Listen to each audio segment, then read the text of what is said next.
ये भी मैं आपको बता दूं कि हुजूर पाक सल्लल्लाहु तआला अलैहि वसल्लम की मीलाद की खुशी क्या ये कुरान और हदीस से साबित है भी कि नहीं है? क्योंकि अभी ये 10 दिन बचे हैं 12वीं शरीफ को। एक बात कान खोल करके सुन ले, मैं कुरान और हदीस की दलाइल की तरफ आता हूं बाद में, लेकिन एक बात वजाहत के साथ कहता हूं। हुजूर पाक सल्लल्लाहु तआला अलैहि वसल्लम की विलादत बासआदत 12 रबीउल अव्वल शरीफ को हुई। असह रिवायात और अर्जह रिवायात के मुताबिक हर साल हुजूर की विलादत की खुशी हम 12 रबीउल अव्वल को ही मनाएंगे। अगरचे किसी और की तरफ से, डिपार्टमेंट की तरफ से या पुलिस वालों की तरफ से जुलूस किसी और भी दिन निकलता हो, 12 रबीउल अव्वल को 12वीं ही होगी। हुजूर पाक सल्लल्लाहु तआला अलैहि वसल्लम की विलादत 12 रबीउल अव्वल शरीफ को हुई और ये कयामत तक डेट बदली नहीं जाएगी इंशाअल्लाह। और जो कुरान और हदीस की बात मैं अर्ज कर रहा हूं, सबसे बड़ी बात तो ये है, आप रसूल पाक सल्लल्लाहु अलैहि वसल्लम को खुदा समझते हैं या खुदा का रसूल समझते हैं? खुदा का रसूल समझते हैं तो फिर मीलाद मनाओ। इसलिए कि खुदा की मीलाद नहीं हो सकती, खुदा की मीलाद नहीं हो सकती, क्योंकि अल्लाह के बारे में अकीदा क्या है हमारा? लम यलिद वलम यूलद, वो ना किसी से पैदा हुआ ना उससे कोई पैदा होगा। अल्लाह किसी से पैदा नहीं हुआ और अल्लाह के पैदा होने की कोई तारीख नहीं बनाई जा सकती, उसकी मीलाद नहीं हो सकती। और रसूल पैदा हुए हैं 12 रबीउल अव्वल शरीफ को। आपकी माँ भी है और आपके बाप भी हैं और आपसे भी लोग, आपसे भी बच्चे पैदा हुए हुजूर पाक सल्लल्लाहु अलैहि वसल्लम से। तो हम पूरी दुनिया में हुजूर की मीलाद मना करके शिर्क को तोड़ने वाला अमल करते हैं, शिर्क को तोड़ने वाला अमल करते हैं। कोई हमारी तरफ जो शिर्क का फतवा देता है उसे कान खोलकर सुन लेना चाहिए। मीलाद मनाकर हम बताते हैं हम मोहम्मद अरबी सल्लल्लाहु अलैहि वसल्लम को खुदा नहीं समझते बल्कि खुदा का रसूल समझते हैं। अगर खुदा समझते या खुदा के बराबर समझते तो हुजूर की मीलाद कभी नहीं मनाते, क्योंकि अल्लाह की मीलाद नहीं मनाई जाती तो हम रसूल की भी मीलाद नहीं मनाते। दोनों को अगर बराबर समझते नहीं, हम सुन्नियों का अकीदा यह है, मैं मानता हूं ए अक्ल वालों, मेरा मोहम्मद खुदा नहीं है, मगर दिलों में ये नक्श कर लो कि वो खुदा जुदा नहीं है। यह हमारा है। रसूल करीम सल्लल्लाहु तआला अलैहि वसल्लम की मीलाद मनाना शिर्क को तोड़ने वाला अमल है, शिर्क को खत्म करने वाला अमल है। और आपको एक बात यह भी बता दूं, हुजूर अकरम सल्लल्लाहु तआला अलैहि वसल्लम की विलादत जिस दिन हुई थी पूरी कायनात में बहुत कुछ तब्दीलियां आई थी, जो सही रिवायात में मौजूद हैं। बहुत तब्दीलियां आई थी। अरब उस वक्त जो रेगजार था, सहरा था, सब्जा देने लग गया, बारिशें बराबर होने लग गई। अरब में आज भी बारिश नहीं होती है, साल में 2-4 बार बारिश के खतरात गिर गए, अलग बात है। मौसम बाज़ाब्ता जैसे बारिश का यहाँ होता है नहीं होता। लेकिन जिस साल हुजूर पाक सल्लल्लाहु अलैहि वसल्लम की विलादत होने वाली, अरब में सब्जे उगने लग गए हैं या बारिश होने लग गई है। और उस साल जो हालात की तब्दीली थी, मुल्क शाम में एक नदी जो सूख चुकी थी वो अचानक जारी हो गई, पानी भर आया। और एक नदी जो हमेशा बहती वो अचानक सूख गई। एक आतिश कदा था 1000 साल से जिसकी आग को बुझने नहीं दिया गया था ईरान के नुजूमियों ने, आतिश परस्तों ने, अचानक वो आग भी गुल हो गई। एक ही दिन में सब चीजें हो रही हैं। और कायनात में ये जो बड़ी बड़ी तब्दीलियां हुई थी, उस दिन एक और तब्दीली, बुद्ध सारे औंधे मुंह गिरे हुए थे, जो 12 रबीउल अव्वल शरीफ का दिन था। ये सही रिवायात से मैं बता रहा हूं, बुद्ध औंधे मुंह गिरे हुए। लेकिन एक बहुत बड़ा मसला हुआ था जिसकी तरफ इमाम अहले सुन्नत फाजिल बरेलवी रहमतुल्लाह तआला अलैह अपने शेर में इशारा करते हुए फरमाते हैं, क्या एक बहुत बड़ी तब्दीली ये हुई थी कि मुल्क फारस का जो बादशाह है किसरा, उसका किला इतना मजबूत था कि उसकी हिफाजत के लिए 1 लाख फौजी खड़े रहते थे, सिर्फ किले की हिफाजत के लिए। और वो किला इतना मजबूत कि उनका दावा था, उनका चैलेंज था कि इसको कोई तोड़ नहीं सकता, इसको मिटा नहीं सकता। लेकिन 12वीं शरीफ का दिन या सुबह के वक्त अचानक किले के अंदर जलजला आया और दीवार फट गई। और ऐसी फटी कि उसमें से एक आदमी जा सकता है, आ सकता है। आज भी वो शक्शुदा दीवार के साथ किला मौजूद है इराक में, जिसको किलातुल कसरा कहा जाता है आज भी। अब आप अंदाजा करें 2000 साल से वो किला आज तक मौजूद है, तो उस वक्त कितना मजबूत रहा होगा। उस वक्त किले के अंदर जलजला आया और तख्त उलट गया, दीवार में दरार पड़ गई। वो दरार आज भी मौजूद है। बादशाह हैरान और परेशान। दूसरे दिन सारे नजूमियों को बुलाया गया और पूछा गया कि ये क्या माजरा है कि इतना मजबूत किला कैसे ये टूट गया, या इसकी दीवार में शगाफ कैसे आ गई है। तो सारे नजूमियों ने अपने इल्म के मुताबिक जो नतीजा निकाला, बादशाह से कहा दर हकीकत ये जलजला आम जलजला नहीं है, ये तेरी दीवार का टूट जाना ये आम सी बात नहीं है। हमारा इल्म ये बता रहा है कि इस रुए जमीन पर अल्लाह का कोई नबी पैदा हुआ है जो तेरी सल्तनत को खत्म हुक्म करने वाला है। एक बच्चा अरब में ऐसा आया है, आई नई हुकूमत, सिक्का नया चलेगा, आलम में रंग बदला, सुबह शबे विलादत। उस दिन जो हुआ था उसको इमाम अहले सुन्नत क्यों फरमाते हैं, वो एक दिन की बात है ना। हुजूर की विलादत हुई, फारस के किले में क्या हुआ, जलजला आया। हुजूर की विलादत इधर मक्का में हुई और मुल्क फारस में जलजला आया और किले के अंदर दरार आई। अब सुनो, आला हजरत कहते हैं हश्र तक डालेंगे हम पैदाइश मौला की धूम, यानी कयामत तक हम रसूलुल्लाह की मिलाद का जिक्र धूमधाम से मनाएंगे। इसका असर क्या होगा, फारस में तो देखा था किले में जलजला आ गया था, हुजूर के पैदाइश के जिक्र से ही किला हिल गया था। अब हम जब जब जिक्र करेंगे मिसले फारस नजद के किले गिराते जाएंगे, मिसले फारस नजद के किले गिराते जाएंगे। आज जिन लोगों के किले गिरते हैं या हिलते हैं वो जिक्र मुस्तफा से ही गिरते हैं, लेकिन उसका हमें कुछ असर नहीं होना चाहिए। खाक हो जाएं अदू जलकर मगर हम तो रजा, दम में जब तक दम है जिक्र उनका सुनाते जाएंगे। अजीजा ने गिराम वक़ार, मैं बहुत छोटे से वक्त के लिए आपके पास आया हूं, लेकिन एक अजीम मैसेज देकर के कि मिलाद मुस्तफा सल्लल्लाहु अलैहि वसल्लम के मौके पर सारे सुन्नियों को यह चाहिए कि सिर्फ झंडे लगाने और कुमकुमे लगाने और बड़े बड़े नारे लगाने से ही ईद मिलाद नबी का आप एहतमाम नहीं कर रहे हो, बल्कि हर सुन्नी आशिक रसूल को चाहिए कि वो इस मौसम में नहीं बल्कि पूरी जिंदगी उसकी है, लेकिन इस मौसम में खास तौर पर अपने नबी पाक सल्लल्लाहु अलैहि वसल्लम की सीरत तो पढ़ ले, मेरे आका सल्लल्लाहु अलैहि वसल्लम की बायोग्राफी मालूम हो जाए, हुजूर पाक की जिंदगी को समझ जाएगा। तो मेरे अजीजों, ये हवाओं के झोंकों से उसका कभी कुछ बाल बेका नहीं हो सकता। जो नबी पाक सल्लल्लाहु अलैहि वसल्लम को पढ़ा हुआ है वो तूफानों और आंधियों में अपना मजहब नहीं बदल सकता, वो लोगों की लालच पर अपना दीन का सौदा नहीं कर सकता। ये वही लोग हैं जो दीन के सौदा करते हैं जिन्होंने अपने नबी को नहीं पढ़ा। हुजूर पाक सल्लल्लाहु अलैहि वसल्लम को जिन आंखों ने एक बार देखा है वो सहाबा की जिंदगी तो देख लें, उनको खोलते हुए तेल में भी डाल दिया गया, मगर दामन मुस्तफा से हाथ हटाना तो दूर की बात है, जुबान पर लफ्ज लाना भी उन्होंने कभी गवारा नहीं किया। जानते हो, 3 भाई थे, ये कलयुगी में एक हिकायत लिखी हुई है, 3 सगे भाई थे, एक ईसाई बादशाह ने गिरफ्तार कर लिया, तीनों जवान थे, 20 से 30 साल के बीच में, और बादशाह ने कैद करके उनको सबसे पहले क्या कहा, तुम अपना दीन बदल लो, धर्म परिवर्तन कर लो, मोहम्मद अरबी सल्लल्लाहु अलैहि वसल्लम के जो कसीदे गाते हो छोड़ दो।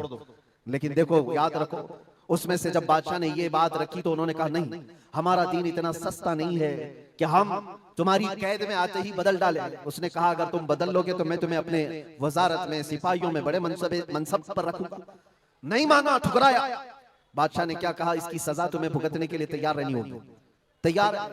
बहुत बड़े एक कढ़ाई में तेल को लाकर खोलते हुए तेल में उसमें से सबसे बड़े भाई को डालने का हुक्म दिया।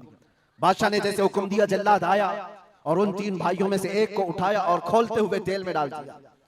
अंदाजा करो, मोमबत्ती पर अगर तुम्हारी उंगली भी लग जाए ना तो चमड़ी जल करके निकल आएगा, और पता नहीं कितनी देर, कितने दिन तक इसकी जलन आपको होती रहे, लेकिन एक पकते हुए तेल में डाला जा रहा है। डाल दिया, जिस्म पूरा चरमरा गया। थोड़ी देर गुजरी, 2 भाई और मौजूद, दूसरे को बुलाया गया, देखा तुम्हारे भाई का हश्र क्या हुआ है, तुम अगर बादशाह की पेशकश को कबूल कर लो तो शायद तुम्हारी जान बच सकती है।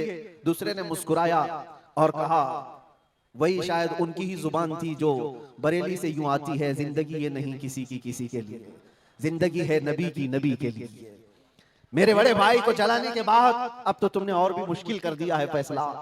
मैं इस बात के लिए तैयार हूं कि इससे बड़े तेल में भी मुझे डाला जाए, लेकिन जुबान पर मेरे मुस्तफा के दामन को छोड़ने वाली बात कभी नहीं ला सकता। दूसरे भाई को भी उठाया गया और खोलते हुए तेल में डाल दिया।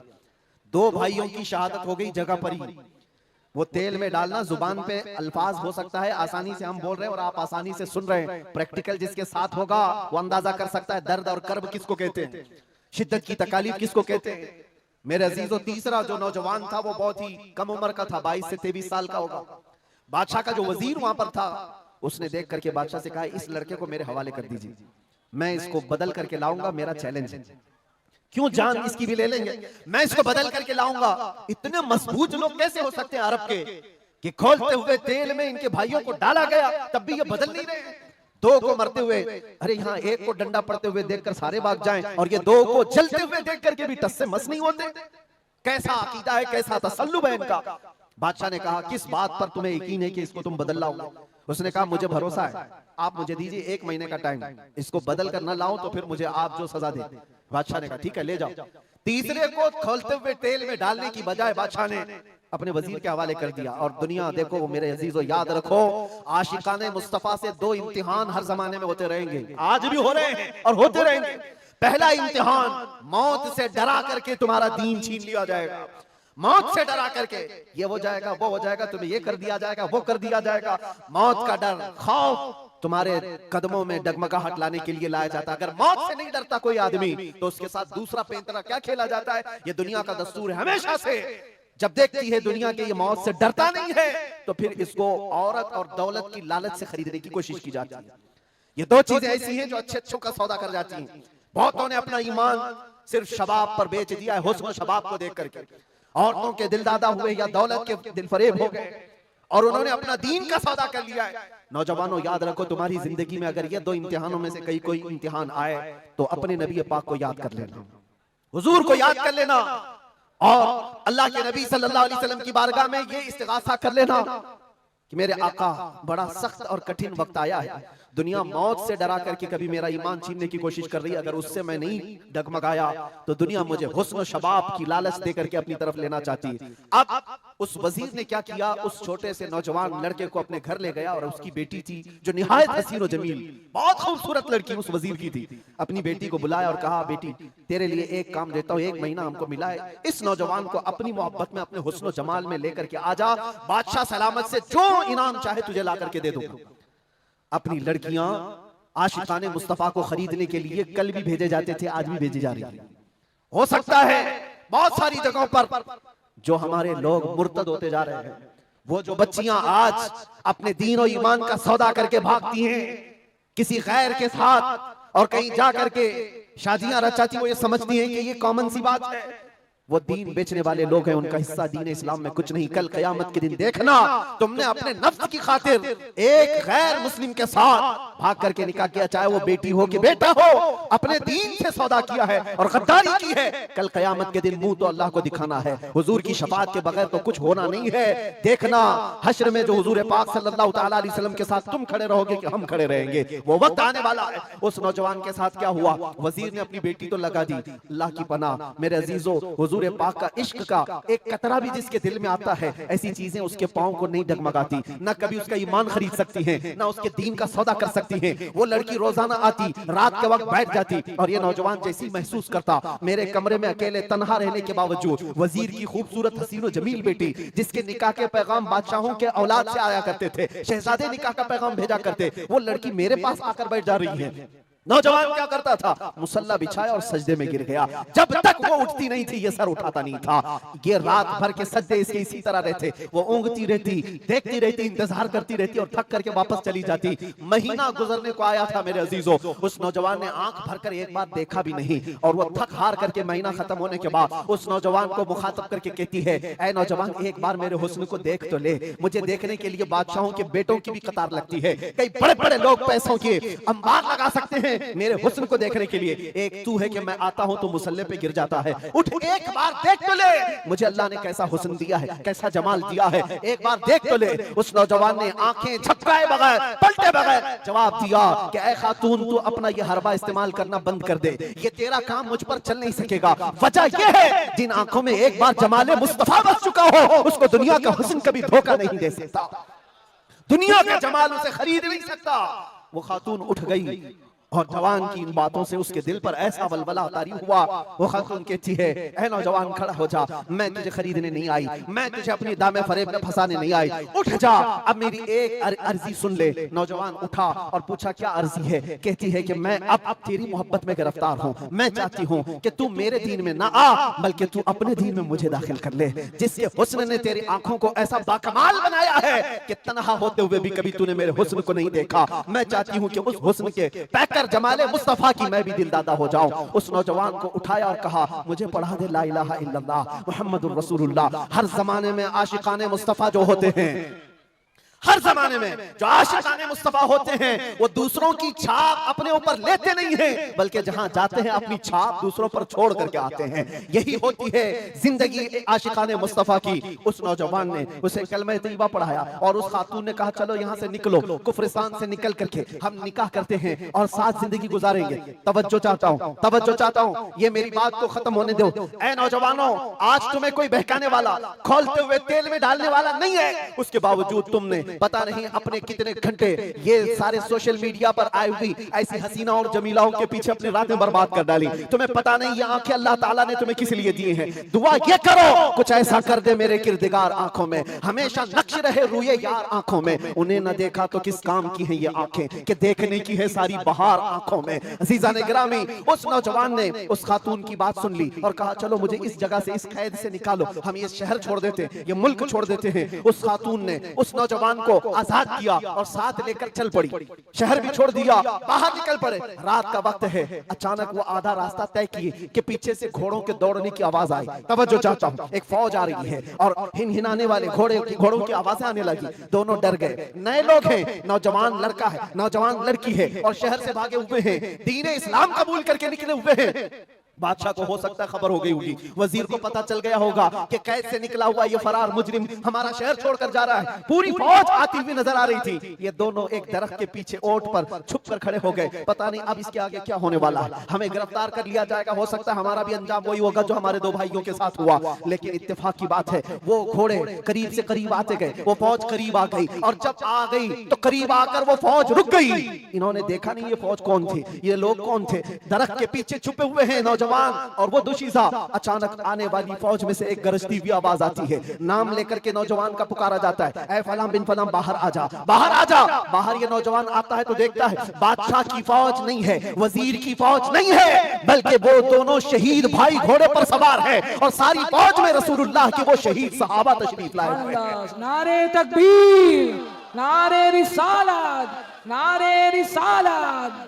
ये नौजवान घबरा गया और पूछा मैं अपने भाइयों को देख रहा हूँ घोड़ों पर सवार हैं, चंद दिनों पहले बादशाह ने खोलते हुए तेल में इनको उंडेल दिया था, इनके जिस्मों को जला दिया था। ये देख करके आप कपकपी जिस्म पर तारी है, भीगी आंखों से पूछने लगा बड़े भाई आप लोगों को जला दिया गया था, तेल में खोलते हुए डाल दिया गया था, आप लोग यहाँ कैसे आए? दोनों भाइयों ने कहा ऐ हमारे नन्हे भाई, क्या तूने कुरान की आयत नहीं पढ़ी, वला तक़ूलू लिमन युक़तलु फ़ी सबीलिल्लाहि अमवात, अल्लाह की राह में जो मारे जाएं उन्हें मुर्दा ना कहो। नौजवान ने पूछा तुम्हें दर्द कितना हुआ होगा जब जलाया गया था, खोलते हुए तेल में डाला गया था, कर्ब कैसा था, तकलीफ कैसी थी? तवज्जो चाहता हूं नौजवानों, इश्क़ मुस्तफा में बर्दाश्त किया हुआ दर्द कुछ नहीं होता है। उन नौजवानों ने कहा दर्द कौन सा, कर्ब कौन सा, तकलीफ कौन सी? तूने हमें डालते हुए देखा है, खोलते हुए तेल में, जलती हुई चमड़ी देखा है, लेकिन हमें दर्द का एहसास नहीं हुआ, इसलिए कि जिस वक्त जल्लाद हमें तेल में डाल रहा था सामने तो हमें जमाले मुस्तफा नजर आ रहा था। जहां मुस्तफा का हुस्न हो फिर दर्द किस बात का, कर्ब किस बात का? इसीलिए तो सहाबा का ये नारा था या रसूलुल्लाह, या रसूलुल्लाह कुल्लु मुसीबतिन बादका जुलल,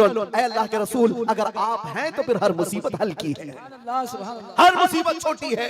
ऐ नौजवानों, दुनिया ने खरीदने की कोशिश की है, लेकिन जो जमाले मुस्तफा का दिल दादा है वो दुनिया के हालात से न बिकता है न झुकता।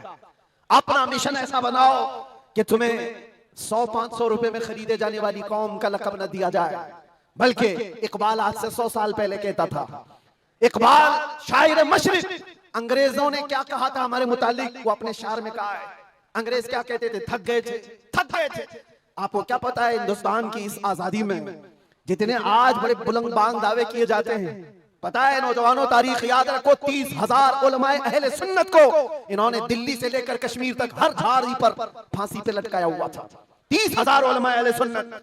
काला पानी की सजा अंडमान निकोबार में किसको दी गई थी? अल्लामा फजले खैराबाद, इनायत अहमद काकोरवी, जिनकी पीठ की हड्डी तोड़ दी गई थी, खड़े नहीं हो सकते थे। 8-8 साल 10-10 साल तक झुकी हुई कमर के साथ इनको सजाएं दी गई। किफायत अली काफी कौन है जिनको भरे बाजार में चौराहे पर लाकर अंग्रेजों ने फांसी पर चढ़ाया था। जालिमात तारीख भुला देते हैं या तारीख के चेहरे पर आज मट्टी ठोंपने की कोशिश की जाती है और हमारे नौजवान है कि याद नहीं रखते हमारी तारीख। या आशिकाने मुस्तफा थे, अंग्रेजों की नाक में अगर किसी ने दम किया था तो वो आशिकाने मुस्तफा की जमात थी, आशिकाने मुस्तफा की जमात थी। किफायत अली काफी को सूली पर चढ़ा रहे थे, लेकिन जानते उससे पहले किफायत अली काफी एक आलिम दीन, उस आलिम दीन को गिरफ्तार करने के लिए कितने कुत्ते आए थे? 3000 अंग्रेजों की फौज ने मिलकर के एक आलिम दीन को गिरफ्तार किया था। हमेशा से यही तारीख रही है, हमेशा से। इसलिए कि पता है कि रसूलुल्लाह सल्लल्लाहु ताला अलैहि वसल्लम का शेर एक दो के काबू में आ भी नहीं सकता। हमेशा घेर कर मारने की आदत कुत्तों की रही। करबला में भी तो यही हुआ, अकेले इमाम हुसैन के साथ सुबह से लेकर दोपहर तक लड़ते रहे। और आपको पता है एक एक हुसैनी जवान ने 200 यजीदियों को मार डाला है, एक एक ने। तारीख खाली मरने वालों की ना बताओ, शहीद होने वालों की नहीं बताओ, ये भी देखो हुसैनियों ने कितनों को सुलाया है। एक हुर बिन यजीद जो एक रात पहले इमाम हुसैन के पास आकर बैत किए थे, एक रात पहले, और उन्होंने दूसरे दिन जंग शुरू की थी तो 120 लोगों को मारा था। आप अंदाजा करो, एक रात का हुसैनी 120 को सुला सकता है, तो अंग्रेज अच्छी तरह जानते हैं जो पैदाइशी हुसैनी हो कितनों को सुला सकता है। सब पता है। किफायत अली काफी को 7 दिन तक गिरफ्तार करके उनके जिस्म पर इस्त्री चलाते थे, गरम इस्त्री चलाते थे, और जब चमड़ी जलती थी तो उस पर नमक छिड़कते थे। और किफायत अली काफी को बार बार कहते फतवा बदल डालो, आ जाओ हमारे वजारत में, हमारा मनसब ले लो, हर महीने पाउंड दिए जाएंगे, बरतानिया के पाउंड। लेकिन आशिक मुस्तफा डॉलर और बरतानिया के पाउंड पर नहीं बिकता, वो हुस्ने मुस्तफा का दिलदादा होता। 8वें दिन जब उनको फांसी पर चढ़ाया गया था, फांसी कोई आम चीज नहीं है मेरे अजीजों, जिसको सामने देख करके चच्चों की हालत खराब हो जाए। लेकिन किफायत अली काफी फांसी को देखकर कहने लगे थे, कोई गुल बाकी रहेगा न चमन रह जाएगा, पर रसूलुल्लाह का दीन हसन रह जाएगा। सब फना हो जाएंगे काफी वो, लेकिन हश्र तक नाम हजरत का जुबानों पर सुखन रह जाएगा, नाम हजरत का जुबानों पर चलन रह जाएगा। फांसी भी दे दी। ये सारे जो मामलात हुए आशिकाने मुस्तफा सल्लल्लाहु अलैहि वसल्लम हर जमाने में आजमाए गए। और मैं कह रहा था क्या बात इधर उधर न जाए बात, अंग्रेज मजबूर होकर ये कहने पर आ गए थे, ये फाकाकश मौत से डरता नहीं जरा, ये फाकाकश मौत से डरता नहीं जरा। आशिकाने मुस्तफा ने हर जमाने में लोगों की नाक में दम कर रखा है, तादाद में थोड़ी क्यों ना हो, तादाद में थोड़ी क्यों ना हो, लेकिन डर इनको सबसे लगता है।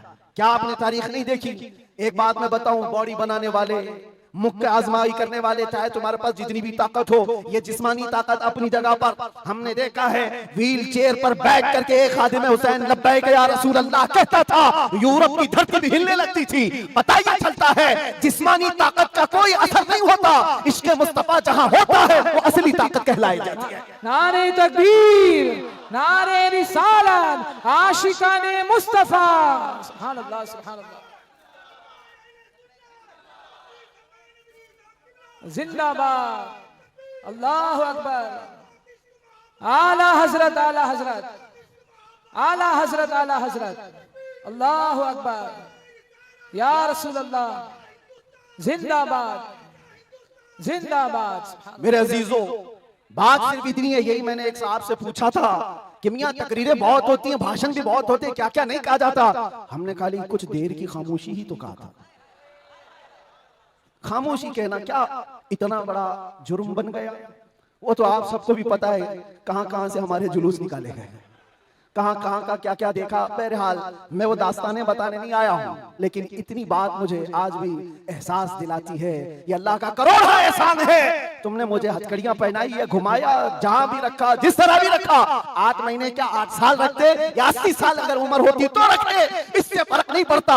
डर तो ये था कि चोरी में नहीं ले गया, डकैती में नहीं ले गया, रेप में नहीं ले गया, मर्डर में नहीं ले गया। दुनिया को तुम्हें बताना पड़ेगा इस आलिम को क्यों ले गया, तो तुम पुकार करके यही कहोगे इश्क़ मुस्तफा की बात करता था इसलिए ले गया। सुभान अल्लाह, लब्बैक लब्बैक लब्बैक या रसूल अल्लाह, लब्बैक लब्बैक लब्बैक या रसूल अल्लाह, लब्बैक लब्बैक। हमारा जुर्म यही तो है, दुनिया को तुम्हें बताना होगा क्या जुर्म किया था, अपनों को भी बताओ और दूसरों को भी बताओ। इसलिए मेरे अजीजों, कई मर्तबा ऐसा हुआ कि हमने अपने साहबों से पूछा भी था कि बात क्या है, छोटी सी बात को इतना ज्यादा क्यों बनाया गया? उन्होंने कहा बात छोटी है, लेकिन हमको ऐसा लग रहा है कि कई सालों से जो मरे हुए वो भी खड़े होने लग रहे हैं, कई सालों से जो सोए हुए हैं वो भी उठने लग रहे हैं। हम नहीं चाहते कि इस तरह का माहौल बन जाए, लेकिन याद रखना मेरे अजीजों, इश्क़ मुस्तफा पर बात करना, इज्जत मुस्तफा का चर्चा करना, अगर ये जुर्म है तो ये जुर्म मौत तक 1000 बार हम करते रहेंगे, 1000 बार करते रहेंगे। इसलिए कि इससे कोई समझौता नहीं। हाँ, हम कानून के खिलाफ कोई बात नहीं करते। अगर अपने नबी पाक की इज्जत की बात करना जुर्म है तो ये जुर्म तो हम करते ही रहेंगे,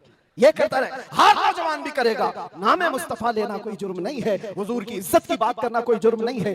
लेकिन एक साहब ने कहा, मुझसे कहा कि मुफ्ती साहब आप बयान करो, जितना करना है अपने नबी की तारीफ करो, जो करना है करो, लेकिन आप ये दूसरों को कुत्ता क्यों बोलते हो, ये सारी चीजें क्यों कहते हो? मैंने कहा अगर आपकी माँ को कोई बदकार कह दे, आपकी माँ को कहे कि बदकार है, तो आपको कैसा लगे? तो खड़े हो गए, कहा मेरी माँ को क्यों मिसाल में ला रहे हो, आप मेरी माँ के बारे में मिसाल क्यों दे रहे हो? मैंने कहा अभी तो मिसाल ही दिया, गाली नहीं दिया, खाली मिसाल, सपोज, एग्जाम्पल, इस पर आप इतना भड़क गए। याद रखो मेरे अजीजों, आप अपनी माँ से जितना मोहब्बत करते हैं, करोड़ों माँ से ज्यादा एक सुन्नी आशिक रसूल अपने नबी से मोहब्बत करता। हमारी जाने कुर्बान उस नबी पाक की जात पर। आप रुए माजना में मुस्तफास, आप क्या समझते हो दुनिया में जो इज्जत है वो हमारी टोपी दाढ़ी से है, हमारे जुब्बे कुब्बे और हमारे रंगो नस्ल से है? हमें इज्जत हमारे रंगो नस्ल और हमारे नाम और नमूद, हमारे इल्म और हमारे मनसब, हमारी पगड़ी और हमारे जुब्बे नहीं दिलाते। हमें जो इज्जत मिलती है वो किस बात पर? जब तक दिखे न थे तो कोई पूछता न था, या रसूल अल्लाह तुमने खरीद कर हमें अनमोल कर दिया। ये नाज ये अंदाज हमारे नहीं होते, झोली में अगर टुकड़े तुम्हारे नहीं होते, जब तक के मदीने से इशारे नहीं होते, रोशन मेरी किस्मत के सितारे नहीं होते। बेदाम ही बिक जाए ये बाजार नबी में, इस शान के सौदे में खसारे नहीं होते।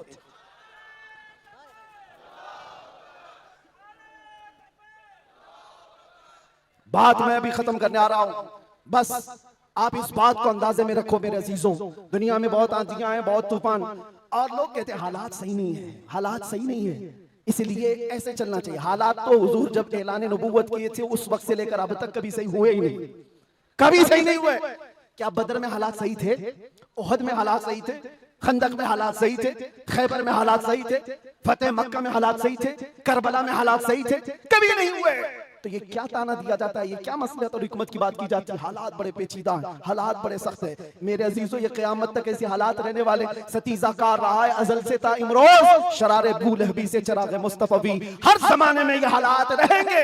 आशिक मुस्तफा को इन्हीं हालात में परचम रिसालत बुलंद करके रखना है। वो सहाबा से पूछो जो निकल पड़ते थे, पैरों में चप्पल नहीं और कपड़ों पर पैबंद लगे हैं, एक खजूर की गुठली पर पूरा दिन गुजार लेते थे, फाका कश थे, लेकिन उनसे पूछो क्या उनके लिए हालात सही थे? जब अफ्रीका जा रहे थे, जब यूरोप की कलीसाओं में अजानें दे रहे थे, अफ्रीका के तपते हुए सहराओं में नामे मुस्तफा बुलंद कर रहे थे, उनसे पूछो हालात सही थे? वो कहेंगे कहां के हालात सही थे, उस वक्त भी हालात सही नहीं थे, लेकिन उसके बावजूद उन सहाबा का हाल ये था, दश्त तो दश्त है, दरिया भी न छोड़े हमने, बहरे जुल्मात में दौड़ा दिए घोड़े हमने। आ गया ऐन लड़ाई में गर वक्त नमाज, किबला रूहों के ज़मीं बोस हुई कौमे हिजाज, एक ही सफ में खड़े हो गए महमूद अयाज, ना कोई बंदा रहा ना कोई बंदा नवाज। ये सहाबा का मसलक था, उनका मामूल था, टल न सकते थे, जंग में अड़ जाते थे, पांव शेरों के मैदान से उखड़ जाते थे, हक से सरकश हुआ कोई तो बिगड़ जाते थे।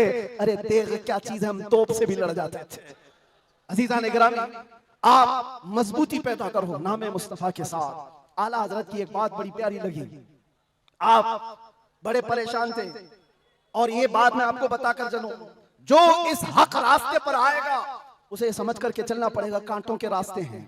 ऐसा नहीं कि हर जगह फूल सजाए जाएंगे। लोग ये समझते हैं नामों से रिसालत की बात करें और फिर हलवे पराठे खाते रहे और हम नजराने लेते रहे लोगों के यहाँ जाकर के। लोगों को ऐसा लगता है, आज मैं इस बात की वजाहत करता हूँ, वल्लाह बिल्लाह तल्लाह, कभी मुझे फकीर की कभी ये ख्वाहिश नहीं होती कि लोग मेरे नाम का नारा लगाएं, कभी नहीं। जो नारा लगे वो मेरे मुस्तफा के नाम का हो। हमारी अपनी कोई इज्जत नहीं है, हमारा इस्तेकबाल करना कहीं पर किसी के लिए वाजिब नहीं। आपकी मोहब्बत सर आंखों पर, लेकिन मैं इसका आशिक नहीं और ना ही इसका ख्वाहिशमंद, ना ही बुलंदो बाला इस्तेकबाल के साथ बड़ी गाड़ियों में आना, ये ताम झाम, कभी मुझे इस चीज की ख्वाहिश नहीं रही। और अगर ऐसी ख्वाहिश होती तो इस गली में आकर के आपसे बयान नहीं कर रहा होता। हमने लाखों का मजमा भी देखा है, लेकिन एक बात है, इस रास्ते पर चलने वाले को ये सोच करके चलना होगा कि आजमाइश होगी और इम्तिहान होगा। कई मर्तबा दौलत से खरीदे जाने की कोशिश की जाएगी, माल और मनसब दे करके, या कभी हुस्न और शबाब दे करके, या कभी मौत की धमकी दे करके।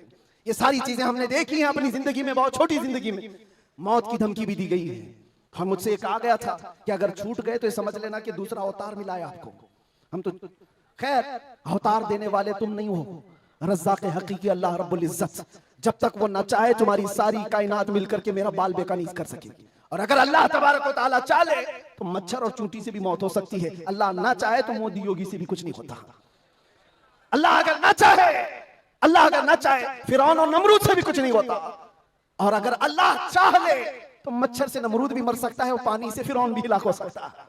हमारा अकीदा ये है, हमें उस बात का डर नहीं है। हमारी जिंदगी जब तक लिखी हुई है वो रहेगी, और मौत आनी है तो आनी है। लेकिन इतना याद रखो मेरे अजीजों, क्या ही खूब है बिस्तर पर पांव रगड़ रगड़ करके मरने से बेहतर है कि नामे मुस्तफा बुलंद करके दुनिया से जाए। बुज़दिलों के साथ जाने से बेहतर है आशिकों की जमात में जाए। और आजमाइश तो होगी, इम्तिहान तो होगा। सहाबा के साथ क्या नहीं हुआ, उनके माल, उनकी औलाद, उनके घर बार सब लूट लिए गए थे मक्का में। आजमाइश ऐसी थी कि वो पूरा पूरा दिन एक खजूर की गुठली पर गुजारा करते थे, और जंगें ऐसी उन पर मुसल्लत कर दी गई थी कि उनको अमन नाम की कोई चीज ही नहीं मिलती थी। हर घड़ी एक जंग से निकले दूसरी जंग, दूसरी से तीसरी। हुजूर पाक की वफादारी के साथ इम्तिहान तो होगा। आज मिलाद मुस्तफा है, नबी करीम सल्लल्लाहु ताला अलैहि वसल्लम के 1500 साला जश्न ईद मिलाद की हम तैयारियों में अपने ईमान को मजबूत करो, अपने अकीदे को मजबूत करो, इश्क़ रसूल इतना बढ़ा लो। मैं कभी कोई तलवार बंदूक बारूद की बात नहीं करता, ना ही मैं कभी कोई खुफिया मीटिंग करता हूँ, ना ही मैं कभी कोई तंजीम की बात करता हूँ कि तुम इस तरह की तंजीमें बनाओ, खुफिया मीटिंगें करो, लड़ने भिड़ने के मंसूबे बनाओ। नहीं, जो हमारी बात रिकॉर्ड कर रहे हैं वो भी सुन ले। मैंने कभी नौजवानों को लड़ने भिड़ने के लिए तैयारियां करने की कभी बात नहीं की। अरे मियां, मैं तो ब्लेड और चाकू की भी बात नहीं करता, प्लास्टिक की भी नहीं बात करता। मैं सिर्फ ये चाहता हूँ सर से लेकर पैर तक इश्क़ मुस्तफा में ऐसे ढल जाओ जिस गली से गुजरो मदीने की खुशबू आने लगे। तुम्हारा चलना फिरना कई कीड़ों की मौत का सबब बन जाएगा। आपको किसी हमले की जरूरत नहीं, आपको किसी पर अटैक करने की जरूरत नहीं। अपने दिल के अंदर इश्क़ मुस्तफा ऐसा बिठाओ, ऐसा बिठाओ। हमने देखा है मेरे अजीजों, हमने तन्हाई में बैठ के भी दिन गुजारे हैं, और कई ऐसों के बीच में भी बैठ के दिन गुजारे हैं। हमारी अपनी तारीफ के लिए नहीं कह रहा, जहां ऐसे क्रिमिनल लोगों के बीच बैठते थे जो 20-20 साल से क्राइम में मुब्तला हैं, छोटे मोटे नहीं, मर्डर भी, रेप भी, ड्रग्स भी, सब उनके बीच बैठ करके देखा है। जब हुजूर पाक की बात की जाती है तो उनकी आंखों में भी आंसू आते हुए देखा है, और तौबा करते हुए भी देखा है, रमजान में तरावी पढ़ते हुए भी देखा है। मैंने ये महसूस किया है दुनिया का एक ही इलाज है, इस उम्मत का एक ही इलाज है, वो मेरी बात का आखिरी हिस्सा है। इस दुनिया का एक ही इलाज है कि मोहम्मद से वफा तूने तो हम तेरे हैं, ये जहां चीज है क्या लौह कलम तेरे हैं। लब्बैक या रसूल अल्लाह, या अल्लाह या रहमान या रहीम, दिल मराकुल मुस्तकीम बिहक़्क़ि इय्याका नअबुदु व इय्याका नस्तईन। मालिक मौला परवरदिगारा करीमा कारसाज़ा, तेरी दी हुई तौफीक से हमने जो कुछ भी पढ़ा और जो कुछ भी बयान किया और सुना, सब पर हमें अमल की तौफीक अता फरमा। हमारे इस जलसे पाक को अपनी बारगाह में शरफ़ कबूलियत अता फरमा। ए रब्बे करीम, इस जलसे ईद मिलादुन नबी को हमारी नजात का जरिया बना दे, हमारी बख्शिश का सामान बना दे। ए अल्लाह, हम सब के गुनाहों का कफ़ारा बना दे। जितने बच्चे, बूढ़े, जवान, मर्द, ख़वातीन इस जलसे पाक में हाजिर है मौला, इस जलसे से निकलने से पहले सबकी बख्शिश का ऐलान फरमा दे। अल्लाह, नाम मुस्तफ़ा के लिए हाजिर आए हुए ये चेहरे हैं, इश्क़ मुस्तफ़ा की भीख मांगते मौला, हमारे दिलों से हुब्बे दुनिया को ख़त्म फरमा दे, हमारे दिलों पर दूसरों का रौब और खौफ ख़त्म फरमा दे। अल्लाह करीम, इस दिल को तेरे दरबार में पेश करते हैं, इसमें इश्क़ मुस्तफ़ा अता फरमा दे। अल्लाह, हमारा दिल धड़कता रहे तो तेरे नबी पाक के नाम से धड़कता रहे, हम सबको नामों से मुस्तफ़ा के सिपाहियों में शुमार फरमा। अल्लाह, इस पूरे इलाके को मरकज़ इश्क़ रसूल बना दे। अल्लाह, हमारी नस्लों में क़यामत तक आशिकाने मुस्तफ़ा पैदा फरमा, हमारी औलाद को, हमारी नस्लों को, हमारे ख़ानदान को बदअक़ीदा और गुमराह होने से महफूज फरमा। या रब्बल आलमीन, या अकरमल अकरमीन, जिस तरह इन्होंने इस जलसे को सजाया है, इनको और हम सबको हमारी कब्रों को सजाने की तौफ़ीक़ अता फरमा। अल्लाह, हम सब की कब्रों को रोशन फरमा दे। या रब्बल आलमीन, या अकरमल अकरमीन, हमारी माओं, बहनों, बच्चियों, बेटियों, बहुओं, बीवियों, सबको हमने तेरे हवाले कर दिया, उनकी इज्जतों की हिफाजत फरमा। अल्लाह करीम खुदा, हम सब में जो बीमार है उन्हें शिफा अता कर दे, जो भी औलाद है उन्हें साहब औलाद बना दे, और जो कर्ज में डूबे हुए उनके कर्जों में आसानियां अता कर दे। अल्लाह, जो बेरोजगार है उन्हें हलाल रोजियां अता फरमा, जो नाहक मुकद्दमे और जेलों में हो उनको आज़ाद फरमा दे। ए करीम खुदा रहमान रहीम, मौला तेरे दरबार में आखिर में ये इल्तिजा है, न जाने ये आंखें कब हमेशा के लिए बंद हो जाए। इन आंखों के बंद होने से पहले एक बार तेरे हबीब पाक के चेहरे की ज़ियारत नसीब फरमा। ऐ अल्लाह, दुनिया में हर आफत से बचाना मौला, उक़बा में न कुछ रंज दिखाना मौला, बैठे जो दरे पाक पैगंबर के हुजूर ईमान पे उस वक्त उठाना मौला। कुछ ऐसा कर दे मेरे किरदगार आंखों में हमेशा नक्श रहे रूए यार आंखों में, उन्हें न देखा तो किस काम की हैं ये आंखें कि देखने की है सारी बहार आंखों में। ऐ अल्लाह, हमारी दुआओं को तेरे हबीब पाक के नालैन के सदक़े कबूल व मकबूल फरमा।